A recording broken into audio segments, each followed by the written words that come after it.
नमस्कार, जय धन्वंतरी। आज के वीडियो में हम बात करेंगे फल प्राशन के बारे में। पिछले वीडियो में हमने बात की अन्न प्राशन के बारे में। अगर आपने ये वीडियो नहीं देखा तो इसकी लिंक भी डिस्क्रिप्शन में डाल दी है और आई बॉल पर क्लिक करके भी आप उस वीडियो को देख सकते हैं। इस वीडियो में हम बात करेंगे फल प्राशन के बारे में। प्राचीन काल में जब बच्चा माता के गर्भ में हो, वहाँ से शुरू करके बच्चे की पूरी लाइफ के लिए 16 संस्कार बताए हुए हैं। संस्कार यानी कि उसे हम धार्मिक रिचुअल या धार्मिक प्रसंग ले सकते हैं जो बच्चे की अगली लाइफ में बहुत बड़ा इम्पैक्ट करने वाला हो। तो इसे 16 संस्कार में से एक संस्कार बताया गया है, फल प्राशन संस्कार और अन्न प्राशन संस्कार। आयुर्वेद में फल प्राशन खास है क्योंकि आयुर्वेद की ढेर सारी संहिताओं में से सिर्फ एक संहिता में फल प्राशन का वर्णन मिलता है, वो है काश्यप संहिता। काश्यप संहिता में आचार्य काश्यप जी बच्चे को 6ठे महीने से फल प्राशन शुरू करने को बोलते हैं और धीरे धीरे जब बच्चे की डाइजेस्टिव सिस्टम फूड को एक्सेप्ट करने लगे या फिर बच्चे को दांत आ जाए या फिर उन्होंने एक समय बताया कि 10वें महीने तक हम उसको अन्न शुरू कर सकते हैं। तो आचार्य काश्यप जी ने फल प्राशन का डिटेल्ड वर्णन दिया हुआ है और अन्न प्राशन से पहले फल प्राशन कराने को बोला है, इसलिए फल प्राशन भी खास है। अगर हम फल प्राशन से शुरू करें तो बच्चे की डाइजेस्टिव ट्रैक्ट एप्रोप्रिएटली इम्प्रूव होती जाएगी। अगर ऐसा नहीं करते तो डायरेक्ट ठोस खाना शुरू करते हैं तो क्या क्या प्रॉब्लम्स हो सकती है उसके बारे में हमने पिछले वीडियो में बात की और इस वीडियो में बात करेंगे फल प्राशन का बेसिक क्या है, उस पर कौन से रिसर्च हुए, उसके बेनिफिट्स क्या है, देखते हैं इस वीडियो में। सर्वे भवन्तु सुखिनः, सर्वे सन्तु निरामया, सर्वे भद्राणि पश्यन्तु, मा कश्चित् दुःखात्महे। अगर फल प्राशन के बारे में हुए आयुर्वेद रिसर्च को देखें तो journals of Ayurveda and integrated medicine में बच्चे को 6ठे महीने से लेकर 8वें महीने तक फल प्राशन बिल्कुल ज़रूरी बताया है और उसके फ़ायदे बताते हुए, क्यों वो ज़रूरी है वो बताते हुए उन्होंने 3 बात कही है। पहली, पाचन की शुरुआत हमारे मुंह में रहे सलाइवा में रहे सेलिवरी एमाइलेज के द्वारा होती है और वो वहाँ से स्टार्च का पाचन करना शुरू करता है।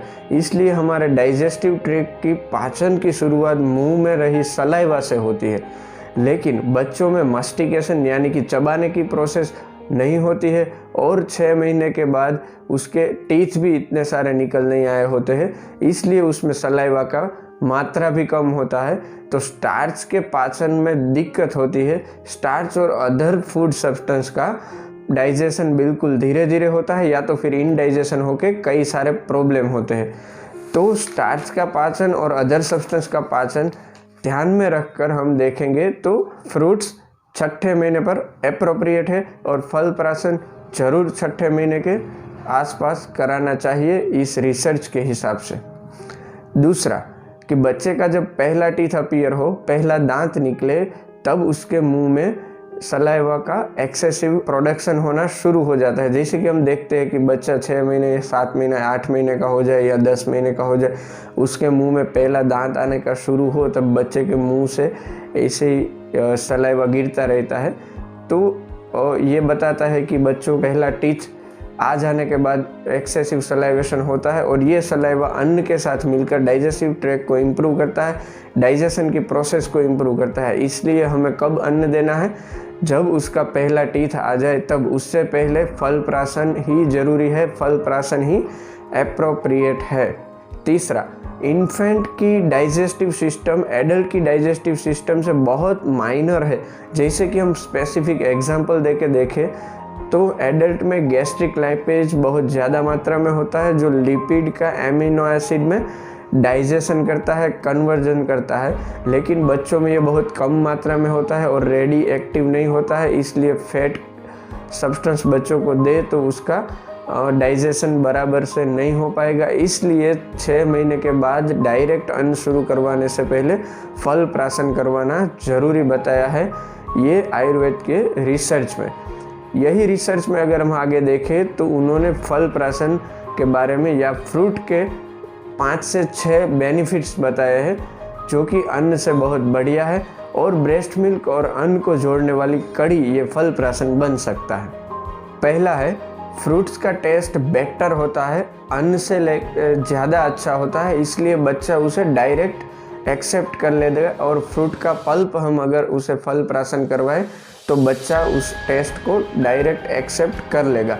ज़्यादातर फ्रूट्स यानी मीठे होते हैं और या फिर खट्टे होते हैं, तो बच्चे को मीठा और खट्टा टेस्ट बिल्कुल अच्छा लगने वाला है। आगे देखें तो ये फ्रूट्स कम डाइजेशन में एब्सॉर्ब्स और यूटिलाइज बहुत जल्दी या क्विक होते हैं, इसलिए वो अन्न से ज़्यादा अच्छे हैं। दूसरा, उसमें मिनरल्स और विटामिन्स भरपूर मात्रा में रहते हैं जो बच्चों की इम्यूनिटी बढ़ाएगा। खास करके विटामिन सी उसमें भरपूर मात्रा में रहता है, तो वो भी बच्चों की इम्यूनिटी बढ़ाएगा।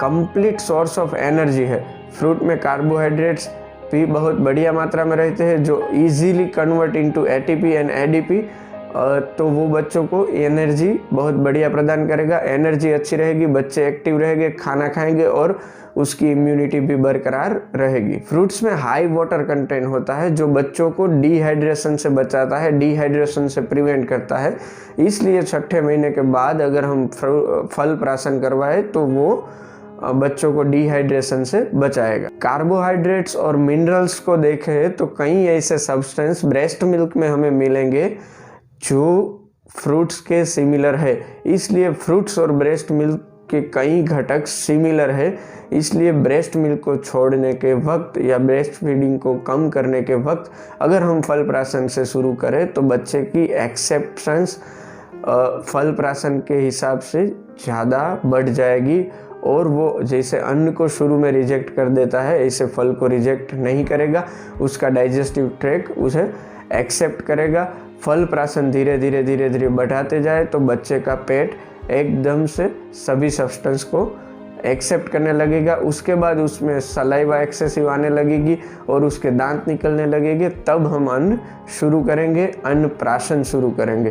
तो इस वीडियो में हमने बेसिक माहिती देखी कि फल प्राशन क्यों ज़रूरी है, उसके बारे में रिसर्च क्या हुआ है, रिसर्च में फल प्राशन के जो बेनिफिट्स बताए हैं वो देखें। नेक्स्ट वीडियो में हम बात करेंगे कि आयुर्वेद के हिसाब से कौन सी अवस्था में बालक को कौन सा फल का प्राशन करवाना चाहिए।